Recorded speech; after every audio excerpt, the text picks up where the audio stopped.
I've been coming to Thailand for 6 years now, and this is a list that I think will be beneficial to anyone coming here who maybe hasn't been for a little while, or you just want a list that probably isn't as obvious as your usual ones, and what I wouldn't leave the UK without if I was coming to Thailand in 2024. Now, I'm not your mum and dad, so I'm not going to tell you to pack underwear and all the obvious shit, but what we'll do is give you the things that you might forget if somebody hasn't told you first. This is going to be one of them lists that are useful, practical, and you won't know how helpful it is until you're here and you'll be thinking, I wish I packed them things. Have a look at that. Big boy jellyfish. Wait.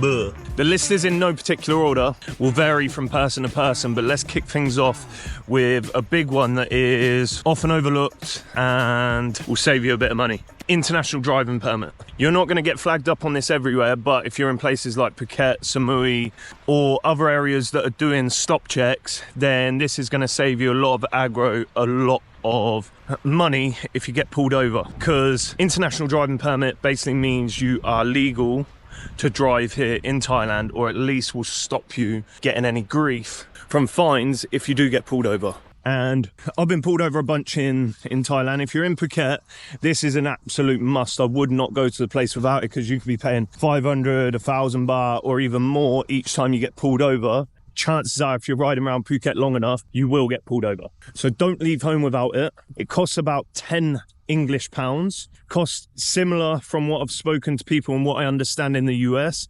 Costs $10 to $15. Bring it with you, it will save you money.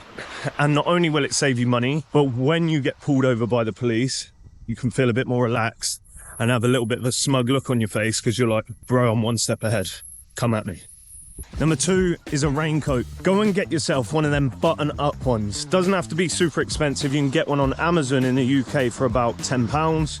And again, probably similar in the US. Have a look at this, another jellyfish. I don't know if anyone's an expert, but that's got like brown dots on its back. That's weird. But yeah, get yourself one of the ones that buttons up. Reason why is when you're hot or wet, it's hard to get a proper raincoat on and off. And also it gets super hot, whereas if you've got one that buttons up down the front, it just lets a little bit of air in, keeps the water out. It's super easy to put on if you're dry or wet, and they still fold up small enough so they don't take up tons of room in your bag. I was on my scooter yesterday, I was riding, and bam, 2 minutes later, absolutely pissing it down and needed to put it on. Luckily I had it with me. I've been caught out in the rain a bunch of times over the years without a raincoat, and it's not ideal, especially if you've got your valuables with you. And if you're riding a scooter, just leave it in the seat. Thank me later. I'm not going to drag on with this one. Number 3, travel insurance. It's the obvious one. I know some Thai visas will require you to have medical insurance or health insurance or travel insurance, whatever you want to call it, and they will require proof of that when you come in. For the average traveller or tourist or holiday maker, I don't think you actually technically need it. I might be wrong on that, but it's one of them things that you want to have even if you don't need it. I've luckily never needed mine in Thailand, but I have needed mine in Vietnam, and I have needed mine in Europe before. So it's one of them things, could save you a lot of money, could save you a lot of stress. Just get it before you come out of the country. You never know when you might need it. Number 4 is a big one, and it's a useful one. Do not come to Thailand without sorting this out before you come. And that is an updated phone number to your bank account, cash, and 2 bank cards. It's kind of all tied into one point here, but you'll hear why I'm saying this in a sec. There's ATMs, we're not in the desert, but it's just a lot easier having it on you before you come. Reason number 2 on point number 4, and that brings me on to the 2 bank cards. The 2 bank cards are something you want to have, because if one gets shut off, that could be your only means of getting cash here without doing something like Western Union or something a little bit more time intensive, which I have 3 bank accounts here that I could use if I needed to, but I only have 2 that I lean on. One of them is currently closed, and it's closed for no reason. It's the second time it's done it this year, and then randomly it just opens up again. It doesn't come up as closed when I go onto the app. I can't speak to anyone that knows it's closed. So it's just one of them annoying things that must be a glitch in the system because I'm abroad using my card where it just shuts off. and it stops me using it and declines it. If you only have one card and that happens, you could be in shit street. So get that sorted before you come. And that links in perfectly to this. Make sure your phone is updated to your current banking that you use, because if you ever need a one-time password or anything like that, you want to make sure that that's available when you're here, rather than them saying, okay, we can reset it, we'll send you a one-time password to this number, and you don't even have access to that number anymore. When you're in a foreign country, trying to speak to anyone back home or get that issue sorted is faff. So get that sorted. To wrap up, number 4, bring cash, 2 active bank cards, plus an updated phone number. Number 5 is 6 months on your passport. I'm not sure on all the laws. On the Gov UK website in England, it says that you need 6 months on your passport, yet I've read other places that says you don't. Really and truly, if you've got 6 months left on your passport, you're gonna want to update it at some point anyway. So why not do it before you come? Plus, it's not just Thailand.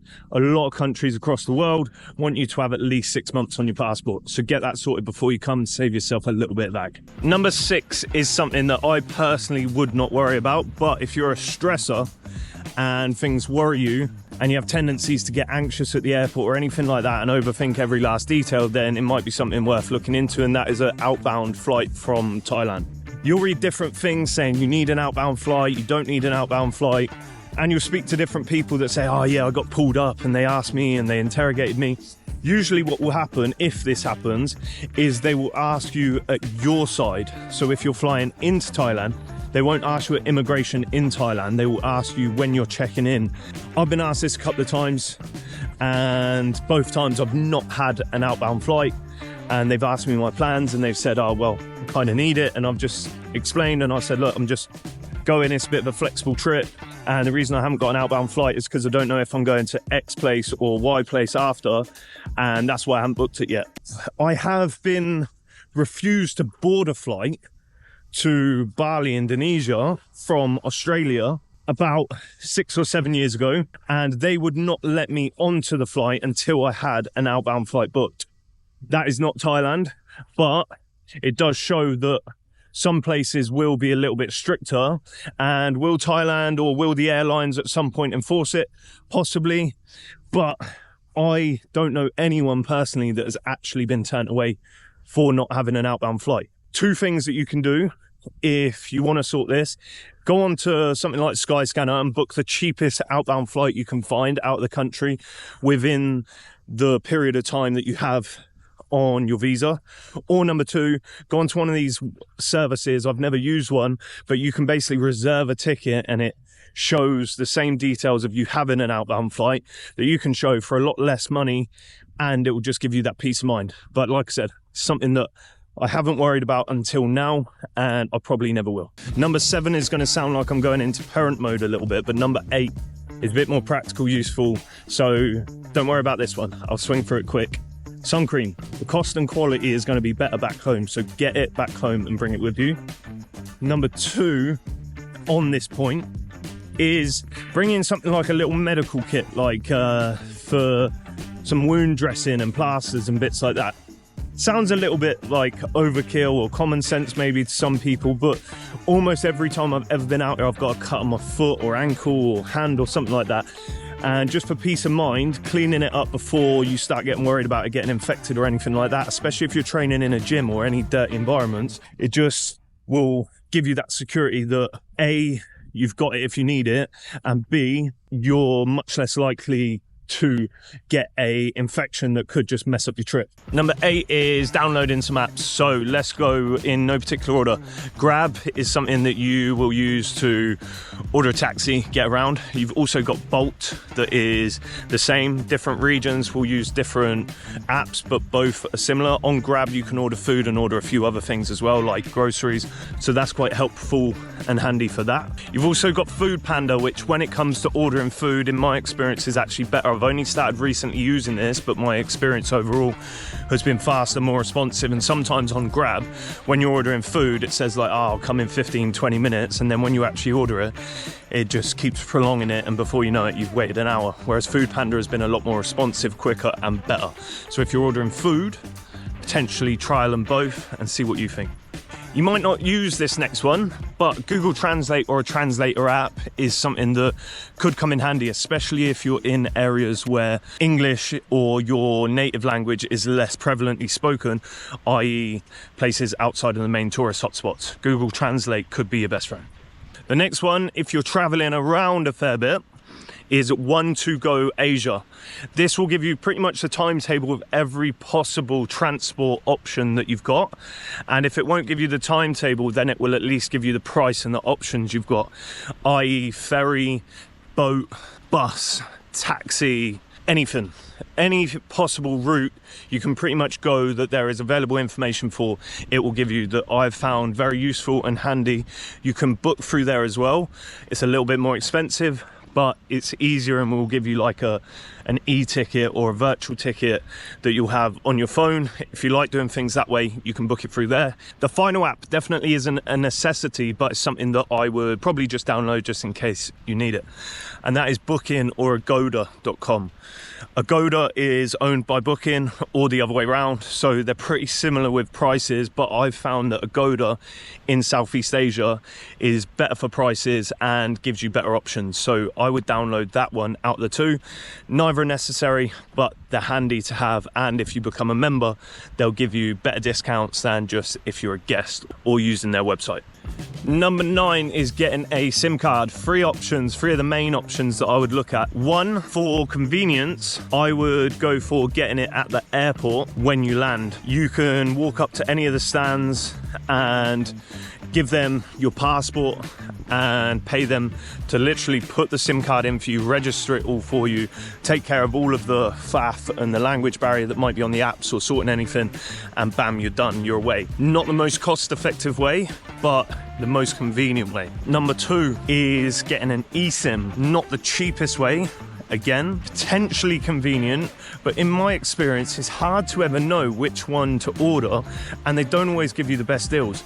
I've heard good things from eSIMs and bad things from eSIMs. So I've no doubt the better ones and the more expensive ones that are sponsored by some of the big guys on YouTube and Insta and stuff like that will be good, but you're going to pay a premium for it. That's an option. The third and final one is something I'd probably avoid if you're a first timer to Thailand, or if you just want connection straight away, and that is going to a mall or going to a shop like True or DTAC or AIS or one of the main providers here and doing it in person. You can do it that way, it's cheaper, and if you're staying in long term, after you've got your SIM card in the airport, the next time I would go to top up would be at one of the shops, because it's cheaper, it's better value, and it's not the most difficult process in the world. It's just not one you want to do if you're jet lagged, if you don't speak the language, and if you're trying to get online straight away when you first land. Now here we go, number 10, the final one. Travel adapter, a plug adapter, is going to make your life a hell of a lot easier if you get that sorted before coming over. The plugs here are going to look like this in case you look online and you struggle to find the picture, image or answer, which I've done in the past, and everything gives you a different answer. The plugs look like this with the 2 pins. Number 2 is a portable battery pack. If you're traveling around, again, this can be super helpful and avoid stress if you are going long periods of days of travel, or if you just are someone that uses your tech often. A portable battery pack has been a game changer for me. Buying one on somewhere like Amazon, they are a game changer, super helpful when you're traveling about. And the final thing for point 10, boy, look at this. Big boy, that's for scale. Another one right here. But the final point on number 10 is airy footwear. I know that sounds obvious, but you might pack all these different bits of footwear. You get here, you're hot all the time, you're going out, you want something to slip on, something like Crocs, sandals, flip-flops, Birkenstocks, any of the above will be perfect, because you are going to spend probably 80 to 90% of your time in them, apart from when you go out somewhere nice or potentially going for long walks or something along them lines. Airy footwear, portable charger and a travel adapter wraps up number 10, and that is the not so extensive list of what I would not leave home without if I was traveling to Thailand. Hopefully you have found this useful. I appreciate you tuning in as always, and I'll catch you in the next one.